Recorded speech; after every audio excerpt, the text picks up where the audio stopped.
Et c'est le buzz du net avec Guy Birenbaum. Guy, le géant du web Google aurait donc fait une acquisition plutôt surprenante. Alors, je ne sais pas si vous vous souvenez, Guillaume, d'un projet architectural pharaonesque, un archipel d'îles artificielles au large de l'émirat de Dubaï, Oui, baptisé The World, le bien sûr. monde. Ces îles artificielles étaient justement censées représenter à la manière d'un planisphère les contours des principales régions de notre vieux monde.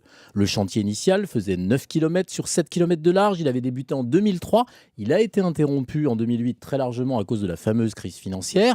Eh bien, on a appris il y a quelques jours que c'est le géant américain de l'Internet Google qui aurait acquis l'archipel d'îles artificielles. C'est étonnant. Pourquoi Google se paierait ces îles? Le site enerzine.com explique qu'une fois le chantier redémarré et terminé, l'ensemble des îles devrait apparaître vu du ciel. On devrait voir non plus la découpe des régions du monde, mais le nom de la compagnie américaine, Google, pas du tout mégalo, les Google Boys. Une partie du complexe géant serait réservée uniquement à un usage privé de la firme américaine, tandis que le reste devrait être vendu au plus offrant. Alors il y a quand même une dimension écologique dans ce projet. Les îlots Google seront tous équipés de panneaux photovoltaïques, d'éoliennes afin d'être totalement autonomes en électricité.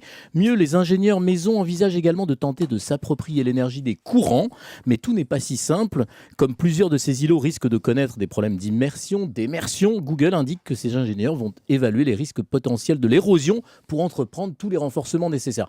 On apprend aussi, Guillaume, que d'après les représentants de Google, 5 des îles qui vont former le G de Google, vu d'en haut, serviront de siège à la filiale implantée à Dubaï, mais aussi de village de vacances pour ses employés. Alors Google, ça fait 6 lettres, hein, Google. Il y aurait donc d'autres heureux acquéreurs. On parle de Leonardo DiCaprio et Cameron Diaz. Alors, je ne connais pas le prix. Je ne veux pas jouer les rabat-joie. Et puis si, d'ailleurs, je vais jouer les rabat-joie, je me dis en pensant à la manière dont Bill Gates et pas mal de milliardaires ont décidé de redistribuer tout ou partie de leur fortune, qu'il y avait peut-être autre chose à faire pour le mastodonte américain Google que de s'offrir le monde, The World, au large de Dubaï. Pour tout vous dire, j'espère même que quelqu'un va à m'appeler pour me dire que c'est un tardif poisson d'avril. Une île entre le D'autant qu'ils ciel se sont déjà offert le monde. Déjà, je le Hein crains. Je Voilà. le crains. Merci beaucoup Guy, à demain sur Europe 1.